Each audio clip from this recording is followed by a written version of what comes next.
नमस्कार, मी प्रतीक्षा. न्यूज 24 मराठीमध्ये आपल्या सगळ्यांचं स्वागत आहे. तर चला वळूयात आजच्या महत्त्वाच्या घडामोडींकडे. लोकसभा सार्वत्रिक निवडणूक 2024 मध्ये दिंडोरी लोकसभा मतदारसंघात स्वीप उपक्रमाअंतर्गत मतदान जनजागृतीसाठी येवला शहरातील मुख्य रस्त्यावरून सायकल आणि बाईक रॅली काढण्यात आली. यावेळी नागरिकांनी मतदान करावे असं देखील आवाहन प्रशासनाच्या वतीनं करण्यात आले.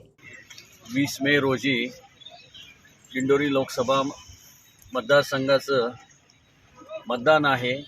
या निमित्त सर्व मतदारांना येवल्यातील प्रशासनाच्या वतीने आवाहन करण्यात येत आहे की आपण सर्वांनी मित्रपरिवार कुटुंबियांसह 100% सर्वांनी मतदानासाठी बाहेर यावं. यासाठी आज येवला नगर परिषदेच्या वतीने सायकल व बाईक रॅली काढण्यात आली. शहरातील सर्व नागरिकांना आवाहन करण्यात आलं की 20 मे रोजी आपण सर्वांनी मतदानासाठी अवश्य वेळात वेळ काढून सर्वांनी उपस्थित राहावं. हे प्रशासनाच्या वतीने सर्वांना आवाहन करतो. धन्यवाद. नंदुरबार लोकसभा मतदारसंघासाठी उद्या दिनांक 13 मे रोजी मतदान होणार आहे. यासाठी जिल्हा प्रशासन आणि निवडणूक अधिकाऱ्यांकडून तयारी करण्यात आली असून उद्या होणाऱ्या मतदानासाठी मतदान कर्मचारी हे रवाना होत आहेत. नंदुरबार शहरातील जिल्हा क्रीडा संकुल येथे मतदान कर्मचाऱ्यांना निवडणूक साहित्य वाटप करण्यात येत आहे. ग्रामीण भागातील तसेच शहरी भागातील मतदान कर्मचारी आपलं साहित्य घेऊन मतदान केंद्रावर रवाना होत आहेत. ठाणे लोकसभा निवडणुकीच्या अनुषंगानं महायुतीतर्फे मिसळ पे चर्चा कार्यक्रमाचं आयोजन करण्यात आलं होतं. सीवूड विभागात महायुतीमधील स्थानिक नेत्यांसह विविध सोसायटीमधील रहिवासी या मिसळ पे चर्चा कार्यक्रमात सहभागी झाले होते. यावेळी नवी मुंबईतील आजी माजी नगरसेवक महायुतीसोबत असून नरेश मस्के यांचा विजय निश्चित असल्याची प्रतिक्रिया शिवसेना उपनेते विजय नाहटा यांनी दिली आहे. अतिशय अभिनव अशा प्रकारचा उपक्रम आमचे स्नेही भाजपचे पदाधिकारी गंगाळे साहेबांनी या ठिकाणी आयोजित केला. पहिल्यांदा त्यांना त्यांच्या सगळ्या टीमला मनापासून खूप खूप आभार मानतो, त्यांचे अभिनंदन करतो. आपण पाहिलं की या ठिकाणी राष्ट्रवादी काँग्रेसचे अध्यक्ष भगत साहेब, RPIचे अध्यक्ष खरे साहेब, आमचे शिवसेनेचे उपजिल्हा प्रमुख घोडेकर साहेब, शहर प्रमुख विजय माने साहेब, आमच्या भाजपचे उपाध्यक्ष सन्माननीय घाटे साहेब, सन्माननीय पदाधिकारी आपले म्हात्रे साहेब, ही सगळी मंडळी या ठिकाणी आहेत. इतर पक्षाची कार्यकर्ते आहेत. मंदाताई म्हात्रे जे या भागाचे आमदार आहेत, त्यांनी सूचना केल्यावरून आम्ही सगळे या ठिकाणी आलेलो आहोत आणि शेकडोच्या संख्येने विशेषतः महिला या ठिकाणी आलेल्या आहेत. मिसळचा आनंद घेता घेता आपल्याला मस्के साहेबांना या निवडणुकीमध्ये लाखोच्या फरकानं निवडून द्यायचा असा निर्धार आम्ही केलेला आहे. शासकीय वैद्यकीय महाविद्यालय व शासकीय रुग्णालय घाटी येथे आज जागतिक परिचारिका दिन साजरा करण्यात आला. यावेळी सर्व परिचारिकांनी सेवा ही जनसेवा असून मानव सेवा आहे.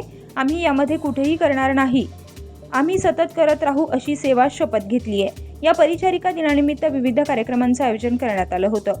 परिचारिका ही एक जबाबदारीचं पद आहे.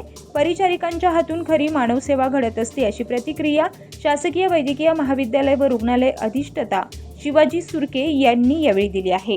काय सांगाल मॅडम, आज आपण परिचारिका डे निमित्त शपथ दिलेली आहे, कसं बघतात?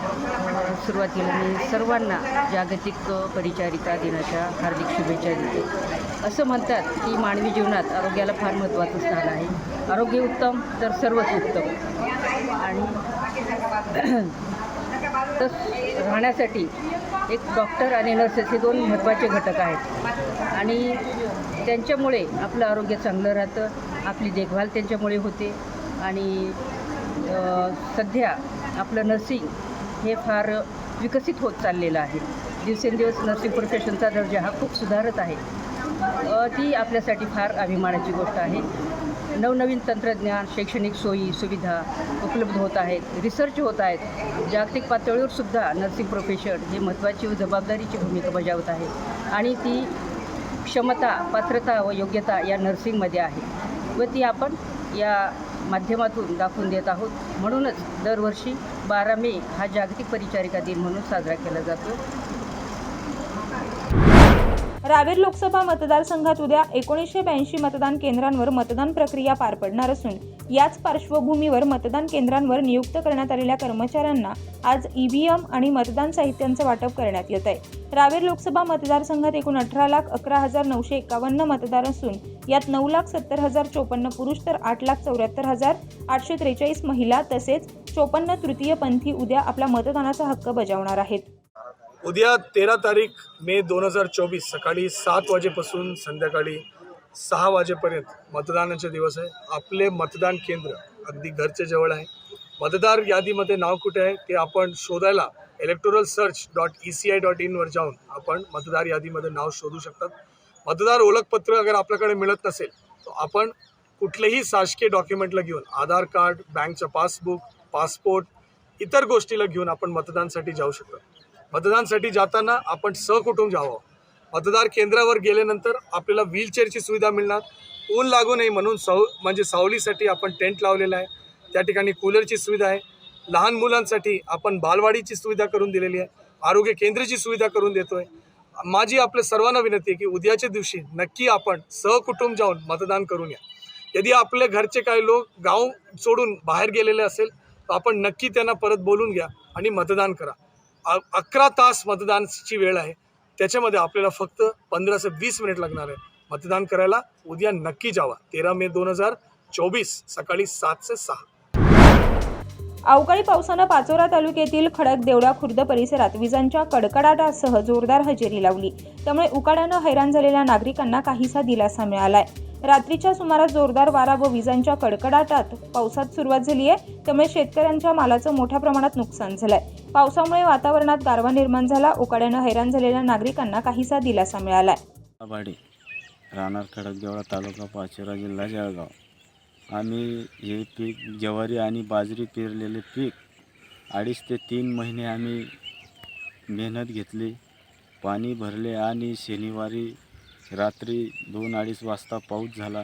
त्या पावसामुळे आमचं म्हणजे एकदम नुकसान झालं आहे. कारण का आम्ही ती बाजरी कापून टाकली, म्हणजे कापणी झालेलं पीक सर्व त्या कणसांवरती माती आली आणि आमचं काही म्हणजे किती दिवस झाले होते लागवडला? 2.5 ते 3 महिने. 3 महिन्यापासून तुम्ही हे पीक वाढवलं होतं? 3 महिन्यापासून आम्ही हे पीक वाढवत असताना शनिवारी रात्री 2-2:30 वाजता पाऊस झाल्यामुळे आमचं एकदम काय नुकसान का. किती तुम्हाला काय अपेक्षा आहे शासनाकडून? शासनाकडून की आमचे काहीतरी नुकसान भरपाई द्यावा हीच विनंती. तर या होत्या आजच्या महत्त्वाच्या घडामोडी. अशाच घडामोडींसाठी पाहत रहा न्यूज 24 मराठी.